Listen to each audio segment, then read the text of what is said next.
$132,000 per night spent by the governor of Lagos State.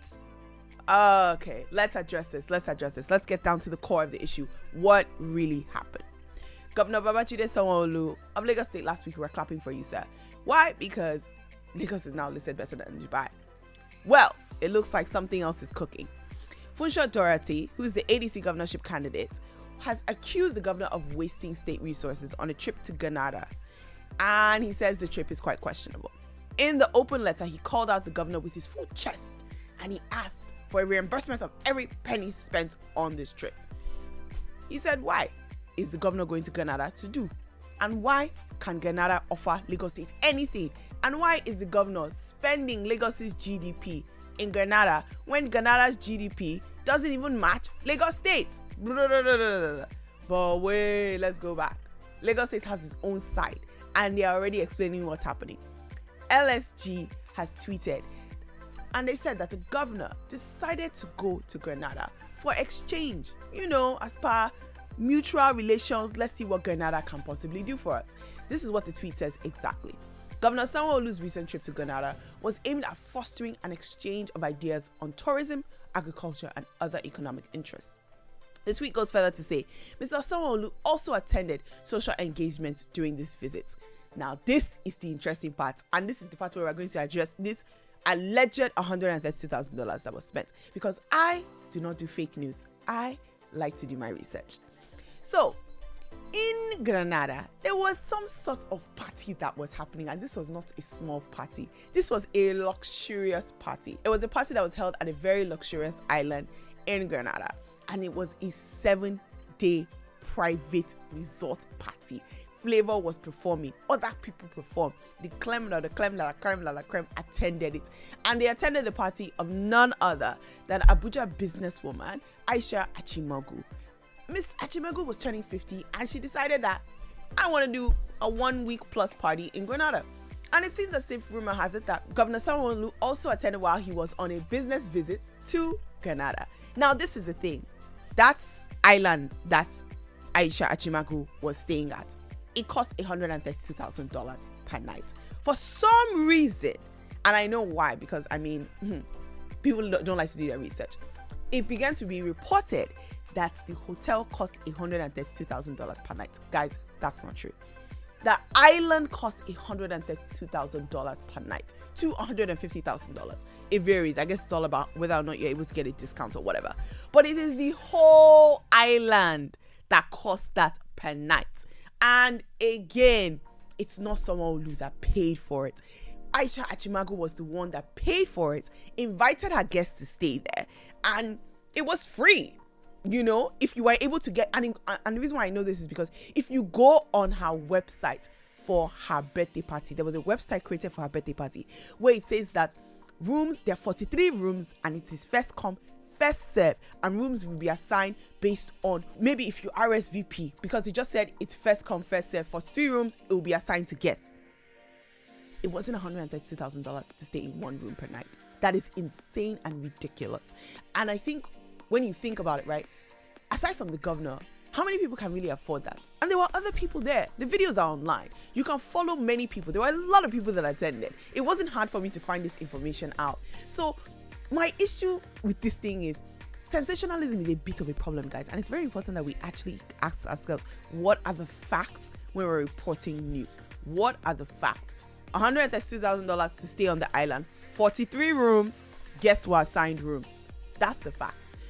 Now, the other side of the story is, like always, we love in this country to just call everybody a side chick, no matter how grown and successful the person is. Someone in her full years of 50 who has not lived a small life, who is the MD of a oil company, who has multiple businesses. You're accusing her that she's Governor Sanwo-Olu's side chick. From where to where? Nigerians, from where to where? Is it that people don't like women in this country? Because I don't understand. Side chick to the governor? How? She's not a small fish now. This woman has her own business and her own things. It's just the fact that people love to cook and fry misogyny in this country. Everything side chick. Governor Sanwo-Olu is paying for it. Side chick. A governor, how is he affording side chick of that cost? I beg, dead that thing. Leave that one. Maybe you guys also just like to say that. Some people like to also say that just for engagement and clouds. But I ain't with that. That woman has her money. There's a video where she see her spraying dollar. How much is money? The dollar she was spraying couldn't have been anything less than $100,000, you guys. Do you know what $100,000 is? Nah, fam, there's money and there's money. Anyways, back to this news story. The governor did confirm that he attended some social engagement. And who's to say that the governor shouldn't have friends, right?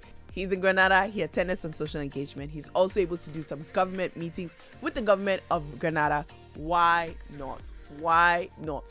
All I know is that I do believe in accountability as well. I think it's very important that our government is always accountable. So if you're traveling for fun, travel for fun. If you're traveling for business, travel for business. That's my own. Let there be separation. Meanwhile, FRS has also called on Aisha Achimagu that she needs to make sure that she's filing her taxes properly, because the money that has been displayed in this week and a half is not small money. Because at the end of the day, how much really is money? And it looks like there's a beauty queen that is also looking for money, because allegedly she's been seen and she's wanted by NDLEA for drug trafficking. Not a good look. Former Miss Commonwealth Nigeria Culture for 2015-2016 is wanted by the NDLEA for her involvement in drug trafficking. This is crazy. Miss Queen, well, they call her Queen Christmas, but her first name is Aderinoye, and it's because she has a foundation that used to actually do stuff that was, helping others. NDLEA has said that she is wanted because they found drugs in her apartment in Lekki. During the operation, the agency reportedly discovered several pieces of evidence, including substances that are illegal. What was found in her apartment gives evidence that she might actually be a drug trafficker. It's not that she was just consuming it. They found loud. They also found a scale, which is what, drug traffickers use when they're trying to weigh their product and they want to sell it as well. And it was found in larger quantities, which is the reason why they're saying that she's wanted for drug trafficking. And she's on the run. So we'll see. We'll see what happens. Hopefully she'll be able to clear her name. But if not, then I don't know what to say, because at this point, it just seems as if nothing is really what it seems. A beauty queen, someone who does NGO work. Is it that serious? But I'm not really surprised, because when I think about it, the drug culture is becoming more and more, in the fact that I've lived in apartments where I've smelled people smoking weed, right? And it's just normal. It just seemed very normalized. And I think there's always this conversation of whether weed should be legal or illegal. In other countries, we know that in some other countries, we know that weed has not actually become a legal drug. I think the question is whether Nigeria is ever going to get to that point, because people say it's herbal, it's medicinal, all of this stuff. I think the line crosses where it's like, is it weed? Okay, do we make cocaine legal? Do we make this legal? Like, where do we draw the line for what's legal and not? Because at the end of the day, all of it comes from the earth. Cocaine is actually a coca plant. Like, it's not a chemical drug. When you think about drugs that are manufactured, that would be methamphetamines or tramadol, those kind of things. But cocaine and weed actually grew from the earth. So why are we saying cocaine is not legal? That's my question. And then there's also the notion people say weed is not addictive. Personally, I think weed is addictive. I think you might not think it is, but I think that a lot of people who are weed smokers, they will tell you that they can't stop smoking weed. I gotta smoke weed before I do this. I gotta smoke weed. Anything you have to do before you do this is an addiction. It's addictive. Don't lie to yourself, my friends. I want to find out from you. Do you guys think weed should be made legal in Nigeria? What are your thoughts on it? How do you feel about it? I know what you guys are going to say, because listen, you're weed smokers, but I'm not surprised. If you are in Nigeria this weekend, you will know why my shoulder pad is high. I'm still basking in the glory of the Super Eagles victory against the Weeping Lions of Cameroon. So sorry, Cameroon. Woo! Our boys did a number, and of course I rejoiced yesterday, but I'm still rejoicing again today, because we made it through to the next round. We are into the quarter final, and we're going to be playing Angola. Genge. Now, our coach has said that, honestly, the Super Eagles are going to have to step it up. This Angola match is not going to be a walk in the park.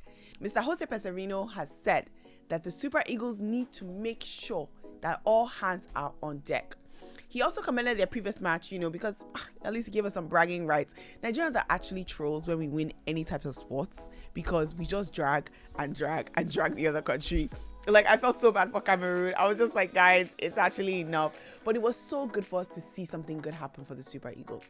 You know, the team that we have, it's solid. It's a good team. We actually have the potential to win this AFCON. Like, I'm saying this because I truly believe that we can. The coach also mentioned that he finds it a little bit hard to choose the 11 players that are going to be playing in the team. And that shows you how good of a team it is that we have. I refuse to believe that their match against Angola will be tougher because I don't want to create any tension. I'm not saying that.